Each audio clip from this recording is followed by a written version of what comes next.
Welcome to Burning the Edge. We would like to welcome to the T our host, Mr. Arthur Miller Jr. We aim to keep it good. Welcome. Thank you for joining me here on a new season 2 of the Burn the Edge podcast. We want to welcome you back here. This is about to break into a new season of our golf season of my play on the APT, the Amateur Players Tour. Looking forward to this season. We got a new tour director, Russell Cook. He'll be joining us sometime this season. We'll get him on here and get his thoughts about the new season coming up and how much he's absolutely excited about the upcoming season on the APT. Also got some other things coming up, some big things we're thinking about doing or trying to do with the group of guys that I play golf with. Be coming to you soon, bringing all that stuff to you soon. I just want to thank you all for your support. You can check out burningtheedge.net and see the first season of episodes. You will be able to see the newest episodes, so you can check them out right at the website, or you can continue to listen on Apple. You can continue to listen on Amazon, iHeart, Google. Wherever you listen to your podcast, you should be able to listen to it on Spotify. Wherever you listen to your podcast, you should be able to find it. If not, shoot me an email at adjr, that's ADJR at burningtheedge.net. So just reach out to me, and if you have any questions, any comments, any concerns, you can leave them on the podcast, wherever you listen to the podcast, or you can send me an email. Shoot me an email. Thank you again for listening. Thank you again. Welcome to season 2 of Burn the Edge podcast. Well, we want to welcome Bro Hickman here, Kendrick Hickman and Ronald Porter, to season 2 of the Burn the Edge podcast. We're about to get it started here. We're kicking it off a little late in the year, but it's better late than never. What's going on, Bro Hickman? Sir. I'm doing good. Just I got calls coming in now. I've been here all evening. Ain't nobody call. So, but no, just enjoying my life and just doing stuff. On the road, traveling, working, just staying on the grind. Don't let them stop. I hear you. Bro Porter, what's going on with you, man? The drip nothing much, Doc. Hey, I appreciate it, man. Nothing much, man. First and foremost, man, make sure I say congratulations on your first full season of your podcast, brother. I'm proud of you. Great job, man. Keep it going. Don't stop. But, hey, I'm glad to be here, man. Another season of golf is upon us, man. I appreciate the invite. Yeah, man, I appreciate that, man. It get rough, man. It's hard to keep it going. I can tell you that. Hey, man, it's a part of growing your brand. It's a process to it. And, hey, year 2, next thing you know, it'll be 5 years from now, and this thing will be on a whole different scale, baby. So don't stop. Hey, I hope so. That sounds good to me. It'd be better if we had some like merchandise or something. I ain't, You didn't get any merchandise? I ain't got nothing. How you must didn't show up on Father's Day last year. Man, I show up most of the time. I gave everybody hats on Father's Day. I ain't got no hat, no shirt. I got you, bro Hickman, man. I got a blue one and a black one, and then I got the camo. We're gonna get you straightened out though. All right. So first thing I want to do, man, is I think one of the things we talked about last year too is which just rounded out the Genesis Invitational, which was formerly known as the LA Open, where Charlie Seifert won wire to wire, and we had another, I guess you would call him a minority, a guy from Chile won at this time. He went wire to wire with the lead. Joaquin Neiman finished out with 19 under, which he set the 18-hole record. No, he set the 36-hole record and the 54-hole record for the tournament. He was one stroke off from tying the record as far as the overall at the end of the tournament. So did y'all get a chance to check it out? I got a chance to check out some highlights of it. It was just amazing, man, to see how these guys are able to attack the pin so aggressively. And also, it was amazing to see that they also can make bad shots like us amateurs as well. It was just amazing to see that. Just some great golf. And what the main thing that I noticed about him when he got in that groove, you could every swing I watched, you could just swing. It was just like, man, watching a butterfly fly. It was just so graceful, man. It was just so smooth and whoop. You know what I mean? Like you could tell he was in the groove. It was almost like watching Steph Curry when he shoot. You know it's going in, Doc, because his momentum is there, his follow through is there, everything was just there. It was sweet. Just like butter. Yeah, man. Yeah. He played. Clayton was off the chain. He played some really good golf. I was really on Sunday. I was wondering if he was gonna be able to hold on to the lead because it got a little shaky there at the beginning. And he was able, I think Cameron Young, which is another young up and coming guy. Matter of fact, he's a rookie on the tour this year.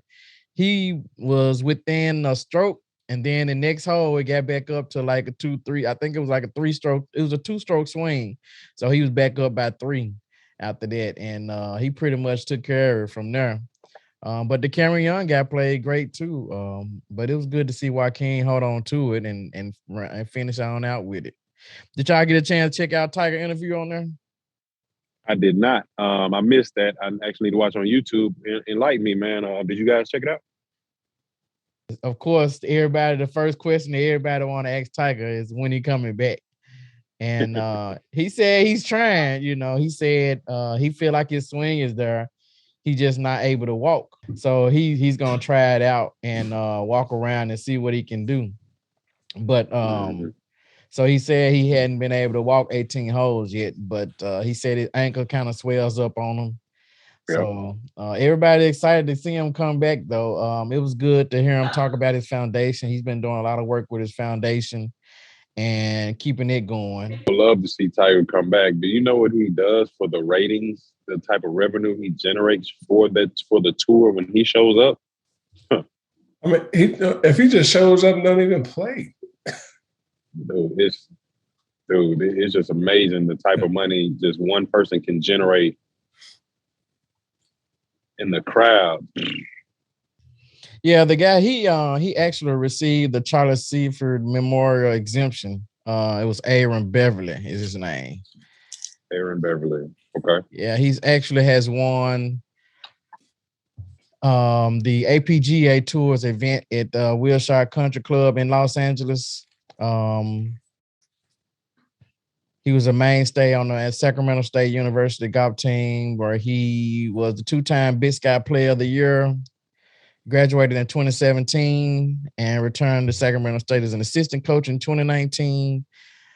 He has competed on the Golden State Tour, the PGA Tour, Latino American Tour, the Mackenzie Tour, and played a full season on the Canadian Tour in 2019. They usually be some good players, but they end up playing.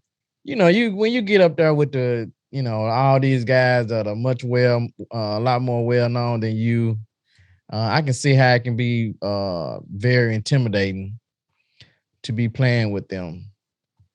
Yeah. Speaking of that, did you watch the Phoenix Open last week? Yeah, I watched quite a bit of it. I didn't see. I want to say I saw the final. Who ended up winning? Oh, that was Scottie Scheffler. Ended up coming back and winning. Yeah, but the guy, the Gala, the guy from South Africa, I mean, he had to get he got the exemption to play. Right. So, I mean, he played, they were neck and neck there for a while, either 1 and 2, and he made a couple bad shots towards the end down the stretch. And I think he ended up finishing 3rd. But, it was just impressive to watch him play. Mm-hmm. And almost win, Yeah, he was right there. He was right there in it. But for him to even get 3rd is still great. I don't think they were expecting him to even finish that high up in the rankings. No disrespect to him, but he was playing his butt off for sure. I mean, he was upset. I mean, I get why he's upset. You right there, you got it more or less in the bag. You just keep playing your game and a couple bad shots, and that's all it took. Yeah. It just went downhill. 17, 18, 16. Couple bad shots took him out. Yeah, it's crazy how difficult it is to win on that level. It's just one of them things. Like it's like I don't know. I mean, I've in the little tour. I had to call it a little tour, but it's not a little tour. But the amateur tour that we play on, it's the pressure. It's pressure. No doubt about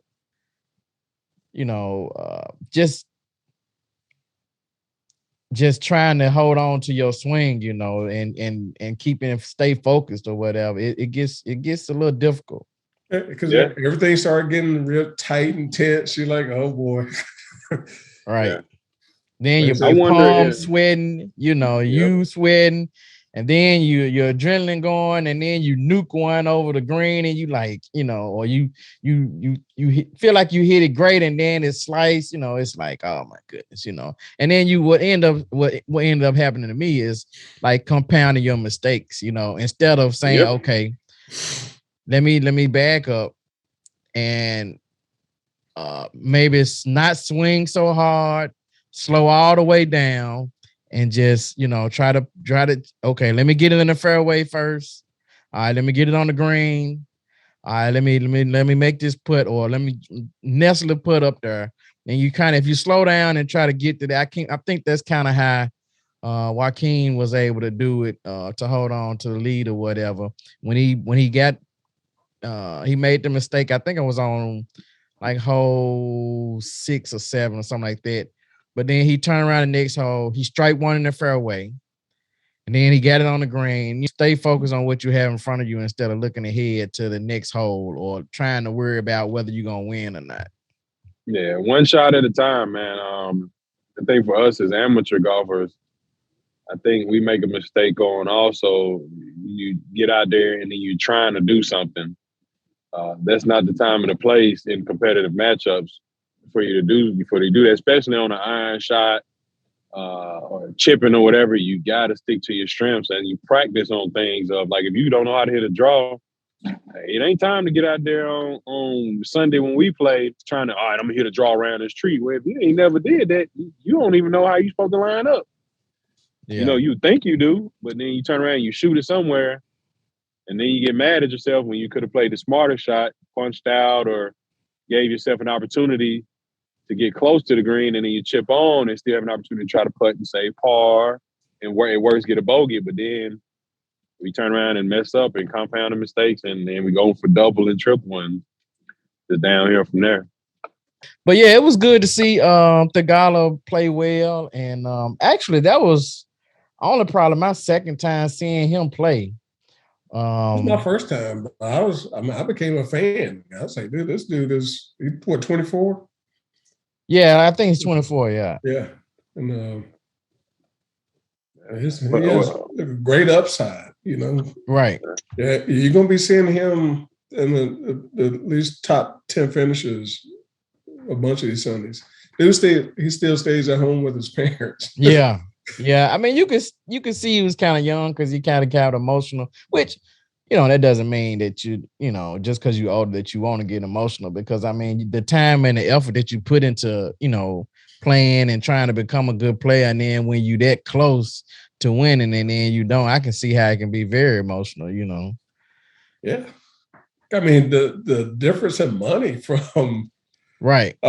From first to third, I think it was like a 4-way tie for third. So they split in, which is still a lot of money. But splitting that versus, I could have been one and had what 1.6 or whatever it is. Oh, it's 1.476.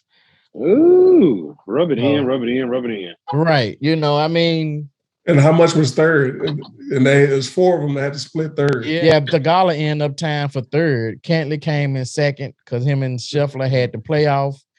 Cantley got $893,800.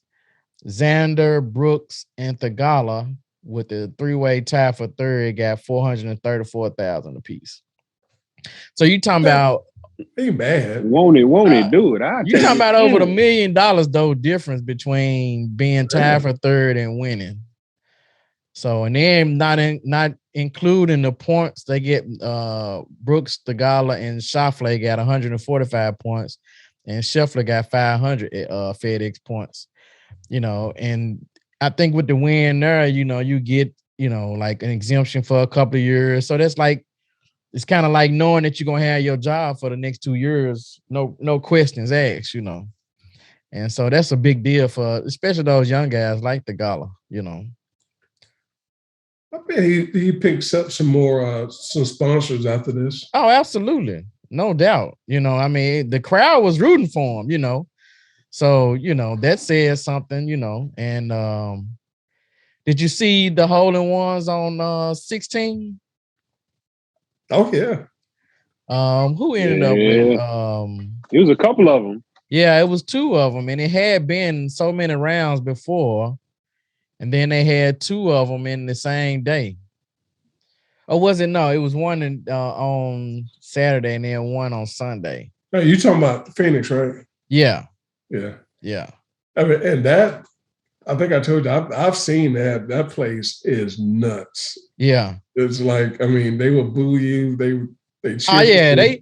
They threw beer. Once they got the hole-in-one, them boys are throwing beer and all kind of crap on the holes, And they had to pick it up in between the groups. They had to pick it up waiting on the groups to get up there to the green. And then, it's like, that's like the only tournament that allows you to do all that. It's out of control. That's a pretty unique experience to be a part of. Yeah. I'll tell you right now, the way I feel, I take it. Give it to me. I split third. But really, if you make the cut, they spend they jokers spend money on training and all kind of stuff, but you get paid if you make the cut. It's not as much, but you get paid when you don't win or whatever. So it is something, but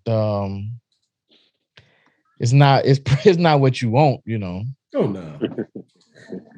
But yeah, I was glad to see him do well and see him get close. And that just means, the next time he plays that it'll be that much easier for him to maintain the lead or whatever. And that's really what it takes. This is not the first time Joaquin was in competition to win, but he was able to hold on to it this time, So we got one next thing I want to talk to y'all about. Have y'all been keeping up with this Saudi Arabia Golf League? Is that the new league that they're talking about, the Super League supposed to be trying to take over or something like that? Yeah. So it's on the radar now because on YouTube I've been getting a lot of alerts about it, and I think Dustin Johnson and was it Koepka and Rory have made their comments about it. Phil Mickelson, he said something about it. Yeah, so basically it's a golf league. Greg Norman is over the group that's kind of trying to handle it or whatever, but it's backed by Saudi Arabian money. And so I think Phil basically is really speaking out for it because he's trying to get the PGA to do some things differently. It seems like that's the biggest his biggest reason for making it seem like that he may jump ship or whatever. But for Phil, if you, I don't know, y'all tell me how y'all look at it, but for Phil, it may not be a bad deal because they offering these guys a lot of money, and most likely Phil is not gonna make that kind of money on the PGA Tour anymore. He might be able to go to the Champions and make some money, but not on the PGA Tour. And so his gripe or whatever with the PGA Tour is saying that that they're greedy. So he talked about how when he played in the match, PGA Tour asked for some of the money from and they asked him, I think he ended up asking him for like $1 million or whatever What? because so this is, it's kind of strange the way they have it set up, but I mean, I guess, it's business or whatever. Mhm. The PGA Tour owns the rights, the media rights to like all the footage of them. The players. And so, Okay. the players. And so basically for them to use any other footage in the broadcast or to, anything like that, that they have to actually pay the PGA Tour for it. So It seems like after Phil said something about that, a lot of the other players start backing out of it. yeah, you're right. He said, for me, it's personally, this is Phil talking, it's not enough that they are sitting on hundreds of millions of digital moments. They also have access to my shots, access I do not have. They also charge companies to use shots I have hit. And when I did the match, therefore have been 5 of them, the tour forced me to pay them $1 million each time for my own media rights. That type of greed is, to me, beyond obnoxious. So, that's Phil talking about, the PGA Tour owning his media rights or whatever. Well, I look at it this way. It's a double-edged sword. I totally understand his frustration. But in this day and age, you have an attorney for a reason. And your attorney gotta be very on precise and on point, combing through these contracts you're signing, because I'm pretty confident he signed some legal documentation that gave him the right, that gave them the rights for that. So I hate it for him. And I feel exactly what he's saying, but I do think it's more like he's just being renegade. I don't know if that's the right word to say or whatever. He's going against the grain and trying to create something, which is perfectly fine. But how much money can he make over there? There's so much stuff he got to factor into it. And then look at the longevity of his career. He's on the backside of his career. I mean, how much more longer are you going to play? And if that's what he's going to stand on, fighting for and everything, if he goes out doing that, but if it's just a short-term situation, then all that effort you put up going to be pointless. Because I'm thinking, how long is this league he's trying to push it? How long would it last? It's almost like the NFL, then the XFL happened. Right. How many times has this XFL stuff popped up? It was short term. You know what I mean? Right. Well, if they can't get some of these stars to go be a part of it, then who's gonna watch it? Right. Nobody. I mean, you're not gonna go watch a bunch of amateurs play. No, not too quick. Like, who gonna pay to come watch us play? Yeah, exactly. Sometimes I don't want to be there when I'm playing bad, so I know somebody else ain't gonna pay to watch that. Right. Apparently they got a lot of money and $200 billion or something. So money ain't object. It's just a thought of the league itself and the Saudi Arabian government and how they treat people. Yeah. I respect him doing something different though. But I also think it's almost like if LeBron or somebody with a big name in the league gets mad, say they're gonna start their own basketball league and go over here. It's like, bro, you at the back end of your career now. Like, how far are you really gonna go with this? Because you're not gonna stay and push it once you retire and all this stuff is gonna be pointless. Yeah, we'll see. But yeah, most of the guys, the bigger name guys, have already committed to the PGA Tour, and I have to applaud the PGA Tour. Better late than never. They're doing some things to try to encourage amateurs to play. They're trying to encourage, trying to help spread the golfer game and, help some of the younger guys that are coming up, the young professionals, trying to kind of profit share or whatever, kind of make sure that they're getting their fair share to keep on playing. Guys have just said it's not about the money. Justin Thomas, John Rahm, it's not about the moment. Either Tiger went on and committed to the PGA Tour at this time. I mean, it wouldn't make sense for Tiger. Tiger close to the end of his career, and he got his records and stuff to, he has a legacy. He's built and that's even for Phil. You built a legacy. So why would you want to leave that behind, and kind of tarnish your legacy, by jumping to some other league for for maybe a year or two, because it's gonna take a while even for it to get, even if it was to grow to a great level, it's gonna take a while to get there. One, and then before it get there, who's to say that the money ain't gonna run out? Especially when you're offering these guys all this money to get started. So one more other thing I want to mention. It wasn't. It was 2 weeks ago. Harold Varner, yes, sir, allowed a win at a tournament. I want to say it was in but I want to say it was in Saudi Arabia. It may have been Saudi Arabia.